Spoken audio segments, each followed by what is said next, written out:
Thousands of devotees gathered at the Triveni Sangam in Prayagraj early on Wednesday, February 26, 2025, for the final holy dip of the Mahakumbh Mela on the auspicious occasion of Mahashivratri.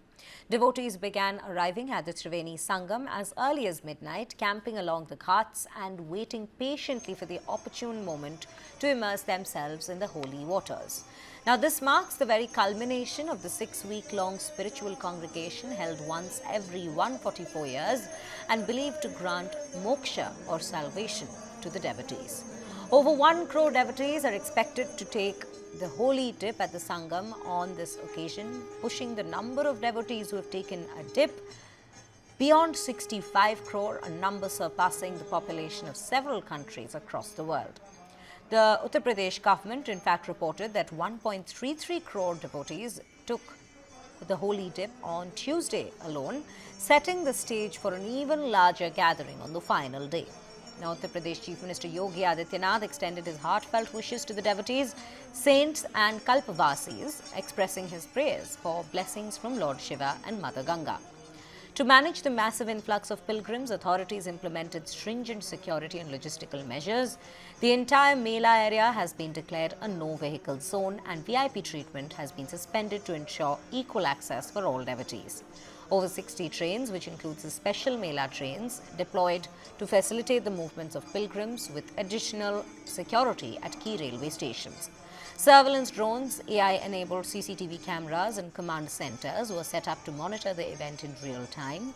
Medical teams, emergency response units and disaster management forces stationed strategically to ensure the safety and well-being of the devotees. In fact, let's listen in to the SSP for the Mahakumbh Mela to understand some of these security arrangements in better details.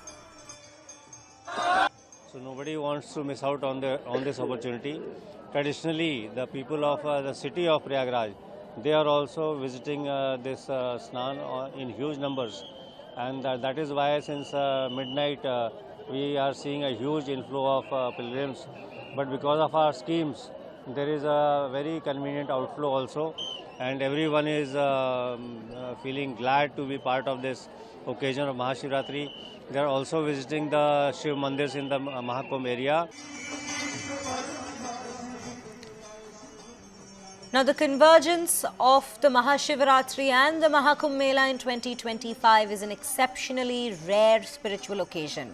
In fact, Mahashivratri commemorating the divine union of Lord Shiva and Goddess Parvati holds profound significance in the context of this very Kumbh Mela itself. Now, we are being joined by our colleague Manish Verma live from Prayagraj at this point. Manish, very good morning to you.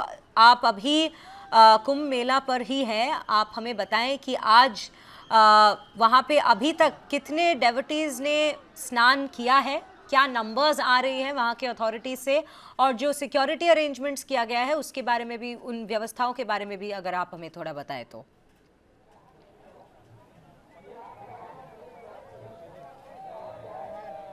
देखिए, अभी तक कुल महाशिवरात्रि के मौके पर 60 लाख लोगों ने गंगा स्नान कर लिया है और पूरे महाकुंभ की अगर बात करें तो 64 करोड़ से भी ज़्यादा लोगों ने इस पूरे महाकुंभ में अभी तक 45 दिनों के दौरान गंगा स्नान किया है. आज चूंकि महाकुंभ का महाशिवरात्रि का अंतिम महापर्व स्नान पर्व है, चूंकि अंतिम, और आज से ही महाकुंभ का समापन भी हो जाएगा. उसको लेकर तमाम मेला प्रशासन की तरफ से तैयारियाँ कर ली गई थी. तमाम फोर्सेस को रीडिप्लॉयमेंट कर दिया गया, मेडिकल टीम को अलर्ट पर रखा गया है. पूरे मेला क्षेत्र को नो व्हीकल जोन में घोषित कर दिया गया है और सुबह 4 बजे से ही जो श्रद्धालु हैं वो ब्रह्म मुहूर्त में यहाँ पर स्नान कर रहे हैं. और जैसा कि मैंने आपको पहले बताया कि 60 लाख लोगों ने, अभी तक जो आंकड़ा बताया जा रहा है प्रशासन की तरफ से, 60 लाख श्रद्धालुओं ने अब तक गंगा स्नान कर लिया. लेकिन जो श्रद्धालुओं का जो हुजूम है, जो जनसैलाब है, वो लगातार महाकुंभ में चला आ रहा है. लोग दूर दूर से यहाँ पर अपने परिवार के साथ गंगा स्नान के लिए, त्रिवेणी में गंगा स्नान के लिए चले, जहाँ पर आस्था की डुबकी लगा रहे. देश ही नहीं, विदेश से भी लोग यहाँ पर बड़ी संख्या में पहुँच रहे हैं. कुल मिला के ये पूरे 45 दिनों का जो मेला था वो आज उसके समापन का दिन आ गया है. लेकिन आखिरी दिन भी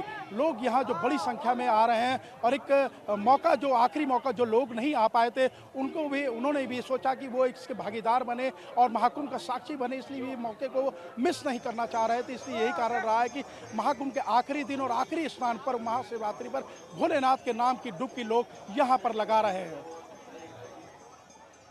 जी मनीष, और जो स्पेशल कुछ अरेंजमेंट्स किया गया है आज के लिए, गाइडलाइंस भी दिया गया है, नो व्हीकल जोन्स डिक्लेयर किया गया है और वीआईपीज़ के लिए भी अलग से कोई ऐसी व्यवस्था नहीं है, सबके लिए सम्मानपूर्वक व्यवस्था किया गया है जैसे हमें समझ में आ रहा है। उसके बारे में भी अगर आप हमें बता सके तो कि किस तरीके से सब कुछ वहाँ पे अभी जारी है, लोग कैसे स्नान कर रहे हैं और जो अरेंजमेंट्स किया गया है टू मेक श्योर कि उनको कोई दिक्कत ना पहुँचे। आज वैसे भी अंतिम दिन है महाकुंभ का और उनको कोई दिक्कत ना हो आज भी स्नान करने के लिए, इसके लिए क्या क्या और जानकारी मिल रही है वहाँ से?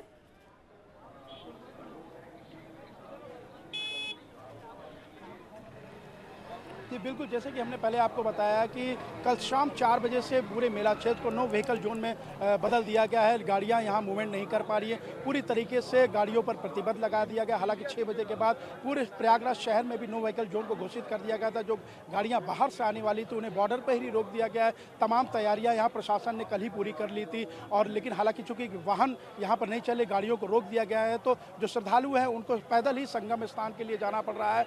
कई किलोमीटर तक आज भी लोगों जो श्रद्धालु है वो दूर दूर से चले आ रहे हैं। संगम में भी उन्हें कई किलोमीटर तक पैदल जाना पड़ रहा है, लेकिन उन सब के बावजूद लोगों की आस्था में कहीं से कमी नहीं दिखाई नहीं दे रही है, क्योंकि पिछले कई दिनों से लगातार यहाँ पे जो जनसैलाब है वो लगातार बढ़ता जा रहा था और पिछले कई दिनों से लगातार आपको मैं बताना चाहूँगा 1 करोड़ से ज़्यादा लोगों ने डेली यहाँ पे स्नान किया है। और अब तक चूंकि आज महाशिवरात्रि का स्नान पर्व है तो अभी जो समय हुआ है उस समय के दौरान अभी तक 60 लाख लोगों ने यहाँ गंगा स्नान कर लिया, लेकिन जो श्रद्धालुओं की संख्या है वो लगातार बढ़ती जा रही है। हालांकि मौसम में भी एक गर्मी सी पैदा हो गई है लोगों को, लेकिन उनकी आस्था में कहीं से वो कमी दिखाई नहीं दे रही। लोग लगातार दूर दूर से चले आ रहे हैं, उनको पैदल चलना पड़ रहा है, चाहे वो बच्चे हों, महिलाएं हों, बुजुर्ग हो, हर कोई यहाँ पर चला आ रहा है और जहाँ पर वो आस्था की डुबकी लगा रहे हैं। तमाम लोग मेरे साथ यहाँ मौजूद हैं, मैं उनसे भी बात करूँगा। जी बताएं कि कहाँ से आए हैं आप? जिला मुजफ्फरनगर से। जी जी, कैसा लगा महाकुंभ में? बहुत ही अच्छा, बहुत ही उज्जवल, बहुत ही अच्छा,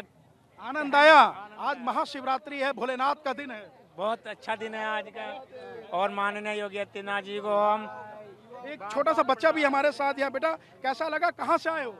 मैं राजस्थान से आ रहा राजस्थान से आए हो, कैसा लगा महाकुंभ में आकर? हूँ। बहुत अच्छा लगा। बहुत अच्छा लगा, गंगा स्नान किया यस, है ना? आप बताइए कि कैसा लगा महाकुंभ में आकर? बहुत अच्छा लगा। बहुत अच्छा लगा। बहुत अच्छा लगा। पुण्य की कामना के साथ आपने गंगा में डुबकी हाँ, लगाई है। डुबकी लगाई। तो आपने देखा तमाम श्रद्धालु जो हैं वो चाहे बच्चे हों, चाहे महिलाएं हों, चाहे बुजुर्ग हों, हर कोई पूरे उत्साह के साथ यहाँ दिखाई दे रहा है और उनको उत्साह कहीं से कम नहीं हो रहा। लगातार यही कारण है कि जो संख्या है श्रद्धालुओं की वो दिन ब दिन आज के दिन बढ़ती जा रही है। और जैसा कि मैंने आपको पहले बताया कि आखिरी अंतिम स्नान है यहाँ महाकुंभ का, तो हर कोई चाहता है कि उसे मिस ना करे और इसलिए यही कारण रहा है कि लोग दूर दूर से चले आ रहे हैं इस महाकुंभ में।